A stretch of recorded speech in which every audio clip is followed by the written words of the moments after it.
স্কুলে শিক্ষক আছে কিন্তু ছাত্রছাত্রীর দেখা নেই। তবে অ্যাটেন্ডেন্স খাতায় প্রতিদিন ছাত্রছাত্রী উপস্থিত থাকার হিসাব রয়েছে।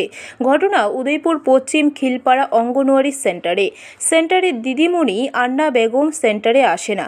মনে চাইলে তার সময় মতন সেন্টারে যায়। সকাল 7টা থেকে অঙ্গনওয়াড়ি সেন্টার খোলার কথা থাকলেও দিদিমণি সময় কখনো 9টা আবার কখনো 12টার সময়। দিদিমণির ঘর হাজির থাকার কারণে সেন্টারে দেখা পাওয়া যায় না ছাত্রছাত্রী। তাই সেন্টারে দিদিমণি আন্না বেগম ছাত্রছাত্রীর বরাদ্দ চাল ডাল বাজারে বিক্রি করেন। এমনই অভিযোগ ও ক্যামেরায় ধরা পড়ে দিদিমণি চাল বিক্রির ঘটনা। মাতাবাড়ি সিডিপিও অন্তর্গত পশ্চিম খিলপাড়া অঙ্গনওয়াড়ি সেন্টারের দিদিমণির বিরুদ্ধে বহু অভিযোগ। গত 3 মাস ধরে শিশুদের প্রোটিন খাদ্য ডিম সুজি দেওয়া হচ্ছে না বলে এলাকাবাসীর অভিযোগ।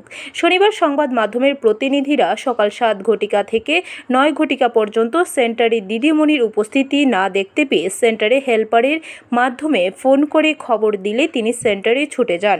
দিদিমণি বলেন তিনি অসুস্থ রয়েছেন, তাই কিছুদিন ধরে সেন্টারে আসতে দেরি হয়। এমনকি যারা তার বিরুদ্ধে অভিযোগ করছে সম্পূর্ণ মিথ্যা বলে। তাছাড়া তিনি বলেন সরকার গত 4 মাস ধরে বিল দিচ্ছে না, তাই এপ্রিল মাস থেকে শিশুদের ডিম দেওয়া হচ্ছে না। ডিম গত মাসে তো আমার বঞ্চিত করে দিয়েছে সরকার থেকে, নাকি ডিম চাল কিছু আয় না, তো দিত না। আমার বলে বয়স হয়েছে না, তো ডিম তো দেয় না আজকে 3 মাস। তো চাল দিছে গত মাসের, তা মে জুন দিছে, জুলাই নাই। জুলাই বলে আমার গভর্নমেন্ট দিছে না, আমার গভর্নমেন্ট চাল দিছে না, আইছে না, চাল নাই। আমার না বলে চাল নাই। তোমার ফ্যামিলি? হ্যাঁ, আমার মেয়ে আছে একটা, আজকে 2.5 মাস।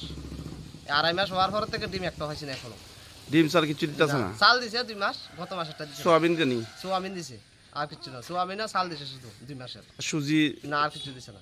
ডিম কিছু দেয় না? স্কুলের বাচ্চারা খানি? বাচ্চারা তো খানি না, তো আর আমি জানি না। আইনি স্কুলের বাচ্চারা চাইনি? অনেক সময় দেখি 3 জন 4 জন। ব্যুরো রিপোর্ট, খবর ত্রিপুরা।